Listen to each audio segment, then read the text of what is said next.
I felt like I don't know if I had fear of people coming to the house. I had fear of going out and seeing people. I didn't want anybody to talk to me. I had fear that I was going to bust out crying in front of people. I had fear that people were going to start asking me questions that I wouldn't know the answers to, and I'd look like I wasn't able to take care of my husband, where in reality, I did. Welcome back. I am your host, Stacey Urig, and my guest today is Jo Hausman. So let me tell you a little bit about Jo before we get started. She's an inspirational speaker, certified business coach, and a real estate investor. Her first book is called Go For It. It's a woman's guide to perseverance, and she shares how she lived through the pain of losing her husband and going through the grief and growing into abundance. It attained international bestseller status on Amazon.com in February 2016. Jo loves to empower and mentor women to live a life of purpose, passion, and payday through building their own businesses. Being a business coach has helped her see her own passion in not only helping women, but also men in achieving success. So, Jo, welcome. How are you? Thank you. Thank you, Stacey, for having me. I'm fantastic. How are you today? I'm good. We were just talking offline before we got started of what a cluster actually today was. It was good up until like noon. I had clients. I was getting some articles written. And then, my son's school had the bus issue. So then I blocked out an hour of my day to go get my son from the bus, and I'm like waiting in the parking lot, and I'm so proud of myself because I'm there early and I've worked it all out, and I'm waiting and I'm like, where is this kid? Mm-hmm. And he got on the bus. Somehow the bus showed up, and I was like, okay. So I remember those days, Stacey. Trust me, I remember them well. It's been one of those days, and it's definitely a part of what makes being an entrepreneur and a solopreneur and working for myself and working from home so appeasing to me, because I love to have that flexibility. I don't always have it. It happened again last week, like in the middle of a client session. I'm like, there's really nothing you can do. You're just going to have to wait. But it's nice to have that flexibility. So, working moms resonate, I'm sure. So what I'd really love to be able to talk to you about today is this loss, a couple of losses that you had actually within a short period of time. And it really starts with you losing your husband, but it starts even before that because he had been sick, but he really didn't want anyone to know he was sick. But yet he was sick for quite a while and not well, and you had to hold on to that. So could we start there? Sure. Or even let's go back just a couple of years, even prior to that. I'd always wanted to start my own home business because I wanted to be a solopreneur, entrepreneur. So I'd started my own virtual assistant business back in 2005 before virtual was even cool, right? And my main thing was I wanted to be at home when my son was in school. He was my only son, only child. But little did I know, then that was in 2005. And then 2007, my husband became ill with this illness. And I'm like the eternal optimist, right? I'm like, he's just going to get better. Life is going to be better again. It's just going to, everything's going to be roses. Everything's just going to fall into place. And he was just like, whatever you do, you do not tell people. You don't tell people. And I'm like, okay, well, I won't tell people. I'll just get engrossed in my work. I just focused on my son, focused on my husband. And as time went on, he kept spending more and more and more time in the hospital. And people were like, what is going on? What's happening? And finally, I had to let the cat out of the bag because I'm like, look, people are wondering what's going on while you're in the hospital. And so what they told me, he had hepatitis C from a tattoo. And he wasn't a big drinker, but it turned into end-stage liver disease and to the point that he needed a liver transplant. And I mean, he got the full gamut, unfortunately. And then also explaining to people, because they're always like, how's Jim? How's Jim? Well, you try to explain how he is to people and they don't quite get it, right? So then all of a sudden, then you hear, well, I heard, he's got this, this, and this. I'm like, no. So I just went quiet. I'm just like, you know what? I'm not going to explain this anymore. I'm just going quiet. I'm just like, he's fine. So that was always my answer. He's fine. He's fine. So I have two questions about that. One, do you know what his reasoning or rationale was for not wanting people to know that he was sick? I think he was embarrassed because he was always such a hard worker, and he had been at the same job for over 20 years. And then we lived in Colorado at that time, and then we moved back here to the Midwest. And so he took some jobs here, and he just couldn't quite get his footing. He just couldn't quite get it. And then he actually got fired from his last job because of the fact that he kept calling in sick to work. And then people were just like, well, is he lazy or what's going on with him? And like, he's not lazy. He's a hard worker. Like, he's dedicated. When he works, he's dedicated. So I just finally had to say, look, I got to tell people something. But what was his reasoning? Was it just that it was the fact that it was hepatitis C? Or did I he think just so. not want the attention? He's a very quiet guy. He's very homebody. He didn't want the attention. He didn't want people coming over to see him. People would want to go see him at the hospital and he'd say no. And I'd be like, okay, well, it'd be nice if somebody else could go. Well, that's what I was just thinking, Yeah. I through my own trauma lens, I have a lot of ideas and thoughts about, disallowing himself to be on the receiving end of support. This is a big reason why I do this podcast, because I feel as though somewhere in all of our lineages, we were kind of taught, don't burden people with your problems.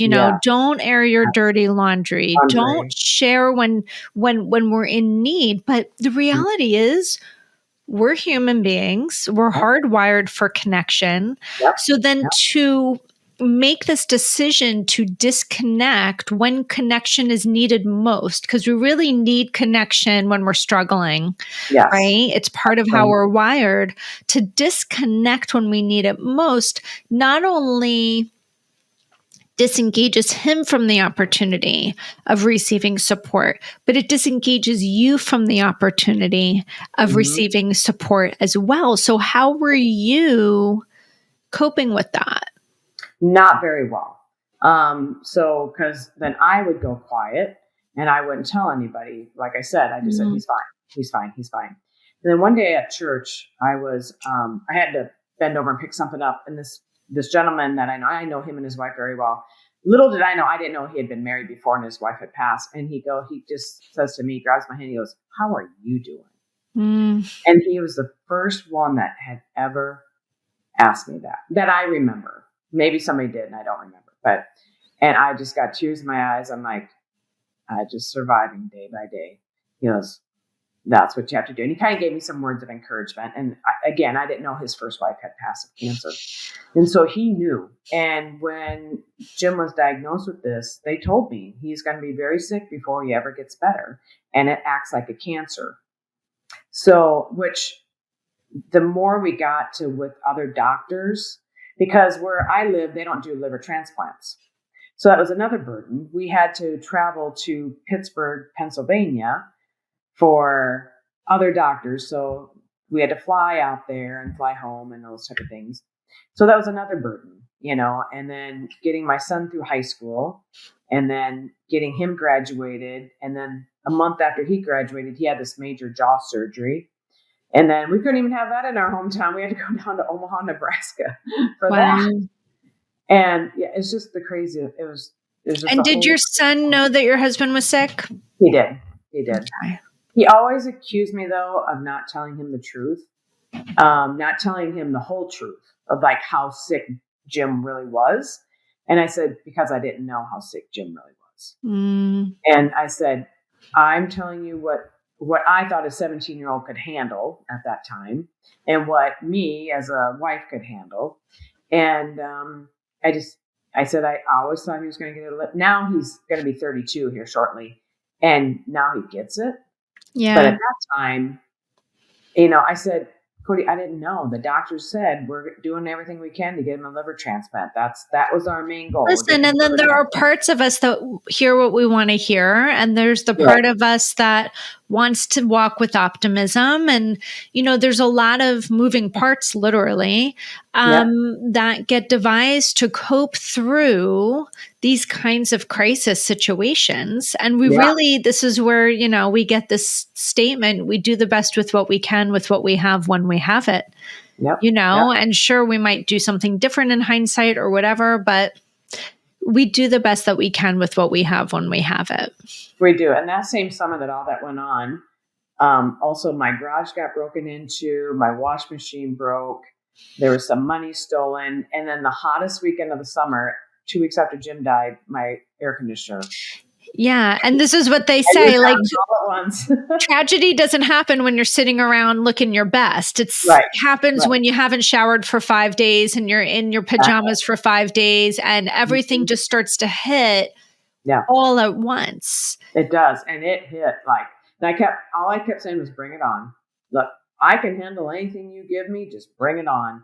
And the more I kept saying it, the more I kept bringing it on. Wow. So finally, I'm like, okay, I'm done. I have a lot of thoughts about that too, because you got to be careful. I believe well into the law of attraction. So what you believe, you receive, That's so what you ask for, you're going to get more of, which is why I work so hard with people on their core beliefs. But, so your husband passes, unfortunately, that summer, right after your son graduates from high school. Yep. So he passed actually the day before my birthday. Oh, gosh. And July. Then your son leaves a month later for college. That's right. Yeah. And I think, through everything, I think I was dreading that the most. Because again, in my mind, Jim was always going to get better. Yeah. But I was dreading the empty nest syndrome. And when he went off to college, I just lost it. Like I remember driving home. Me and a couple other moms took our kids off to college. And the one mom, we talked all the way home because it was like almost 4-hour drive. And the minute I opened up my garage door, I lost it. And I think I stayed in the house, like you said, 4 or 5 days. Yeah. What does lose it look like for you? Can you paint us a picture? Yeah. So I just bawled and bawled. The minute I opened up my garage door, that's when it hit me, because we were both getting into town at the same time. She goes, well, I'm going to let you go. And, if you need anything, call, whatever. And I opened up the garage door and I just bawled and bawled and bawled. And a friend of mine had called and she said, I'm coming over. And I said, nope, I have to do this by myself. Well, the next day she came over, but she was texting me all night, making sure I was okay and that kind of stuff. But I had 3 dogs at the time. So thankfully I had to get up for them. Right. And I put my business on hold for 2-3 weeks, but thankfully the dogs, but I just cried and cried. And I remember sitting on my couch going, what am I going to do now? Yeah. What am I going to do as a mom? I'm no longer a wife, but what am I going to do now? And at that point, I couldn't even look to tomorrow. Like that was too much of a burden to bear. And I had to take one, what I tell people, 1 day at a time, 1 hour at a time, 1 minute at a time, 30 seconds at a time, whatever it takes. And then I went to the calendar and I started marking off how many days until Cody came home from college. Or when was the next time I was going to go up and see him. And there'd be some Saturdays I would drive 4 hours, spend 2 hours with him, and drive 4 hours home. Just so I could get out of the house and go see him. Get some normalcy back in my life. And how was he doing? Because this was a big adjustment too. He's now leaving what he knows is home. Yep. He's just lost a parent. He's a freshman in college. I mean, there's probably no harder year for kids than your freshman first semester, right? There's so much adjustment. Yeah. And there's this other adjustment he's having to go with the loss of a parent. So how was he doing? So he really had a hard time as well. Now, he never demonstrated that to me right away. Like he was always trying to stay strong for me. But I knew him. I knew him well enough to know that I knew that. So every time I go up there, that was another reason why I'd go up, just because, well, he wasn't going to drive 4 hours home, but I just wanted to check on him. I wanted to make sure he was okay. And thankfully, he had these couple friends with him at college. And so if he didn't tell me stuff, I actually kind of went around the back door. I went to the moms and I said, please just ask. And one of them was a gal. So she was going to find out more than I was going to find out. Yeah. So I just went the back door and I said, look, he's not expressing a lot to me. What is going on? So she would find out and she would tell me. And that's the same thing when he was in high school, especially his senior year when Jim was so sick. I'm like, he's kind of shutting down a little bit. I need to know what's going on. So, and then when he would come home, we'd talk. And he's like, yeah, Mom, I'm having, but he always maintained good grades.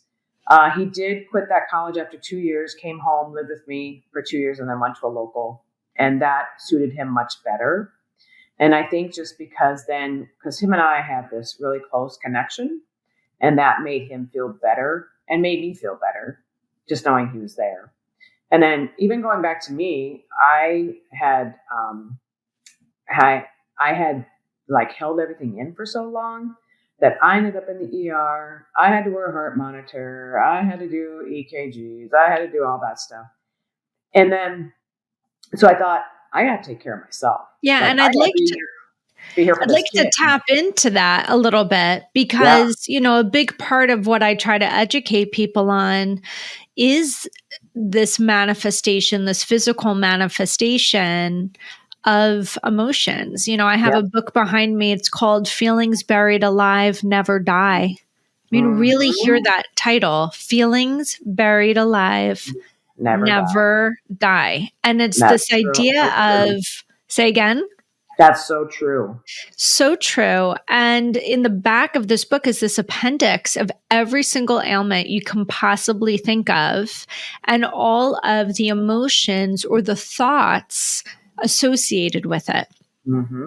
And very often, even in my own intake form, before I even meet with somebody, I ask them, have you ever been diagnosed with an autoimmune or chronic fatigue or chronic pain or a rare disease? Because I see at least 75% of my clients have one, if not more than one, autoimmune condition. And, for people that are interested in that, a really great way to start is to go and read up about ACEs, which is an acronym for Adverse Childhood Experiences. Oh. Mm-hmm. Okay. And it's a study that was done by the CDC in the 90s that was starting to correlate 10 environmental things that people may have witnessed in their homes, things that they may have experienced firsthand, all having to do with safety, security, within the home. So did you ever witness someone being hit? Were you ever hit?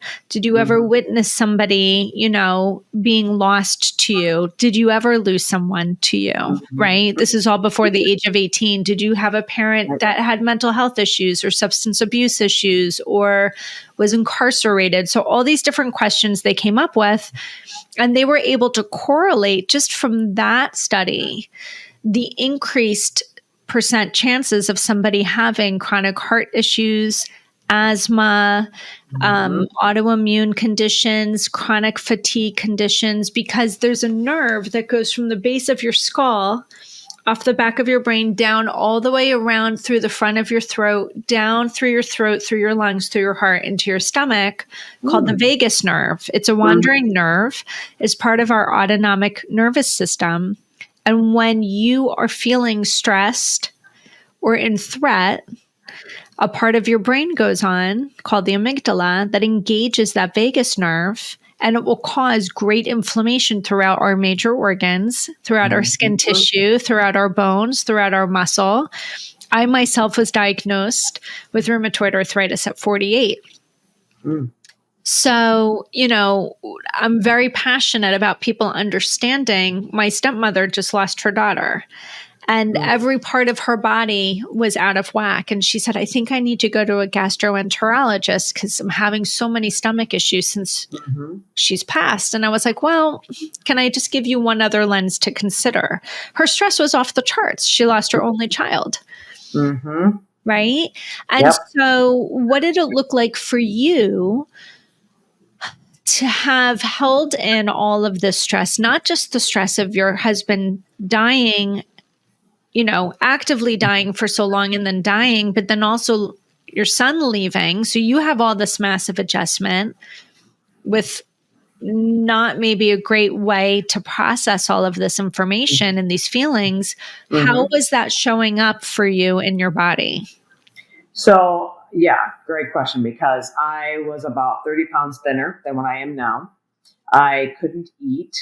Right. The only thing I could eat really was lettuce and cinnamon rolls, of all things. Lettuce and cinnamon roll, I just couldn't eat. Everything, I had quit coffee.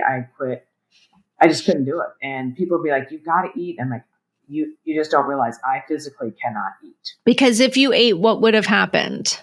I would have gotten cramped over in bad pain. Right. I would be laying on the couch for hours. And then somebody said, "Well, why don't," because I always exercise, like I've always exercised. And somebody said, "Well," and I like kickboxing. So somebody said, "Well, why don't you go back to kickboxing?" And I was like, don't know where one's at. Can't figure it out. Well, then through just them saying that, I'm like, maybe I should. Maybe I should just do that. So slowly, and then other people intervened, and they're like, "Okay, look, you've got to incorporate more protein." I mean, I was going to the hospital. My anxiety was off the chart. I mean, this is really important to talk about because people my don't. anxiety was off the chart. It was, and I didn't realize it was anxiety. What did you think it was? I said it's gastrointestinal problems, and I went to a gastroenterologist. He's like, "Well, we're going to help you." I couldn't find nothing wrong. Well, yeah. I mean, so how did it show up for you? How did you describe anxiety? Because it's different for everybody. I felt like I don't know if I had fear of people coming to the house. I had fear of going out and seeing people. I didn't want anybody to talk to me. I had fear that I was going to bust out crying in front of people. I had fear that people were going to start asking me questions that I wouldn't know the answers to, and I'd look like I wasn't able to take care of my husband, where in reality I did. And it took me a long time to figure out, because he always called me his nurse, right? Because you're my nurse. But it's a lot of pressure. I'm a nurse. I'm a caretaker. And in my mind, I had guilt because I couldn't save him. Yeah. And that was my guilt. And it took me a long time. So my massage therapist is also Reiki. And so she did some really powerful work on me. And she said one time, "You never processed the loss of your dad when you were 11. I'm like, "What?" So that really opened up the door. And that's what got me thinking about writing the book. And then I started journaling. And then I was going to kickboxing. So that really helped. And then slowly people are like, okay, honestly, I would have friends come over and bring me like an egg sandwich from like McDonald's or Burger King or someplace. So you have got to eat this. And I'm like, I don't know if I can eat this, And but finally, slowly, my system started accepting it again. And then I was going to kickboxing, and every time we were hitting the bag, they'd be like, "Think of somebody you're really mad at. Just hit that bag." I'm like, "Oh, no problem." No problem. So for 45 minutes, I got to do that. And that really, I was to the point that I would be so physically tired by the time I got home from there that I would eat a little bit and then I felt better the next day. Yeah. So just slowly, it probably took me 4 years. But what an interesting thing, because people hear about this term somatic healing all the time. And it really is all about moving the feeling through your body, moving your body. For some people, it's exercise, it's running, it's kickboxing. For some people, it's dancing. For some people, it's humming. There's so many different ways to move it. But if we do not move the feeling through and we don't have a way to release it, that's right. It will manifest, like you said, in your stomach. For some people, it's in the heart. You said you had EKGs, EEGs. This is not uncommon. Yeah. And, I love doing this podcast because I'm hoping someone will be on that goes, "Oh my God, wait a minute. I had a loss and I'm having these same physical symptoms." People are not connecting the dots, and they do what you did. They go to all the right doctors. Every doctor is telling them there's nothing wrong with them. Clearly, there's something very wrong. Mm-hmm. Unfortunately, our medical community is not up to speed yet on this mind-body connection piece. Right. That's right. So they're not really looking at what's going on for you emotionally that's affecting the way that you think, that's affecting the way that your body's responding to what you're thinking. Right? So you have shame, you have guilt, you have sadness, you have anger. If we don't know how to process these emotions, where do people think they go? Right. And they go for me, it went right to my gut. That's where it goes for me too. Yeah. And I was just like, I don't know what to do. And people be like, my gosh, and I tried support groups, I tried therapy. I'm like, okay, this ain't working.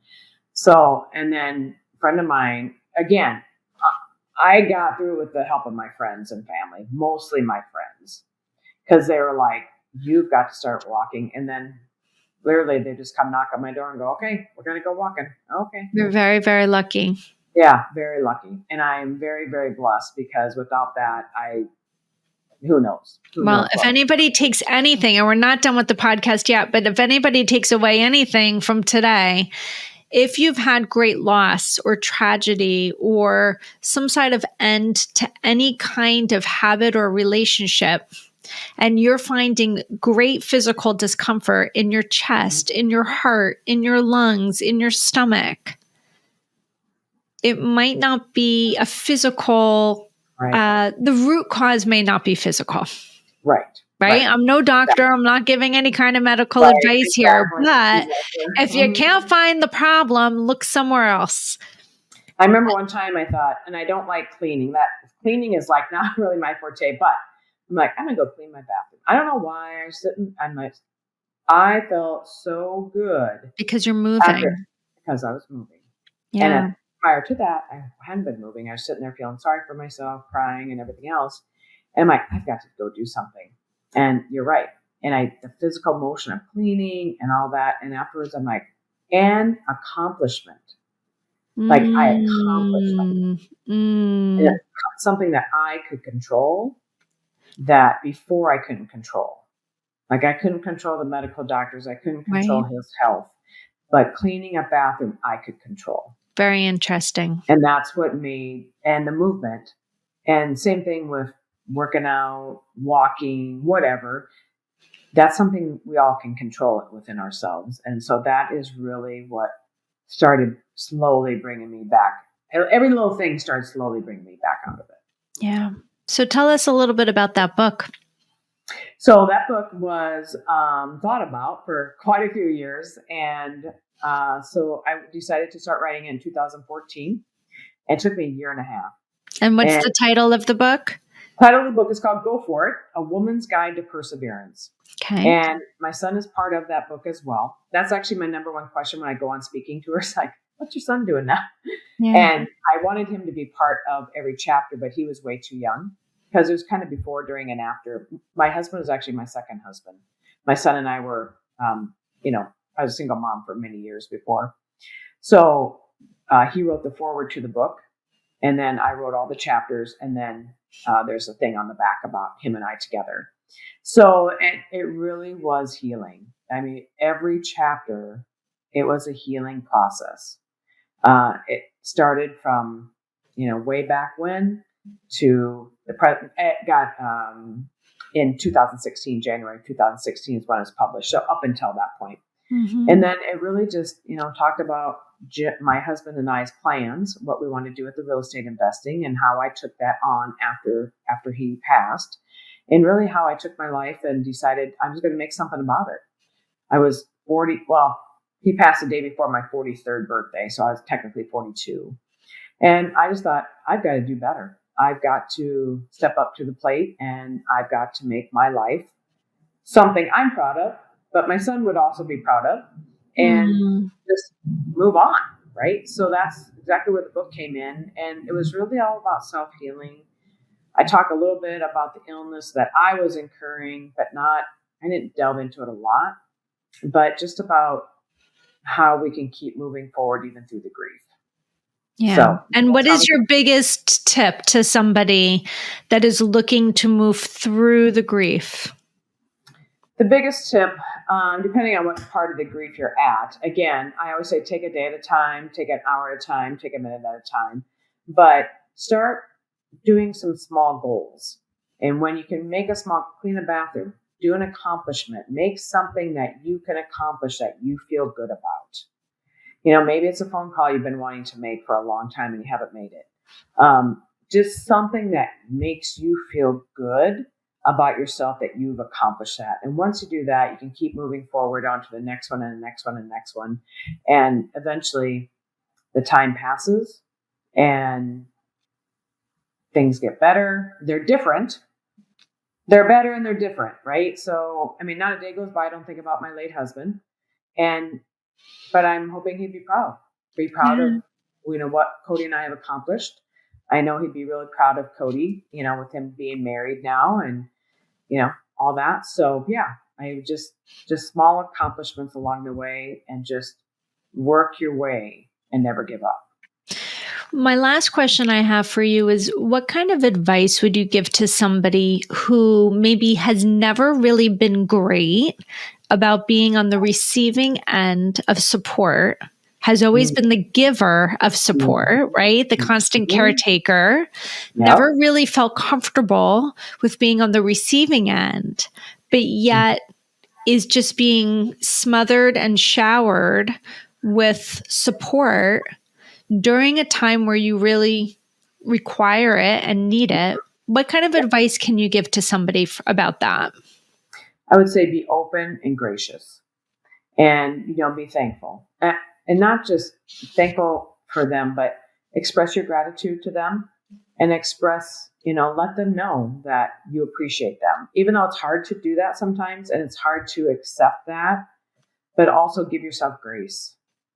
Give yourself the grace that these people love you enough to come in and shower you with that. Mm-hmm. And you are worth it and you deserve it and you deserve to be loved on that. Well, that's the way we're going to end it because that is usually the reason why people have a hard time receiving, right? Mm-hmm. Well, thank you so much. I would love for people to get to know more about you, about your book. What is the best way for people to gain access to your book, to learn a little bit more about you and your story? Sure. So my book's on Amazon. So you can just Google Joe Hausman on Amazon. My book is right up there. My picture is right on the front of the book. So you'd be able to find that just perfect. Or you can go to my website, joehausman.com, and my information is on there as well. So I love it. If you wanted a book, that I would be more than happy to sign it for you. Or if you order it from Amazon, I'm fine with that too. So whatever works, whatever works for you. So I'm good. Well, we're going to put all of that into the show notes. So it's joehausman.com. She's the author of Go For It. She is the owner of Go For It Coaching. If you want to learn more about who she is, if you resonate with her story, check her out. Again, the link is in the show notes. Thank you so much, Joe, for coming on and being a guest today. Thanks for having me today. You're so welcome.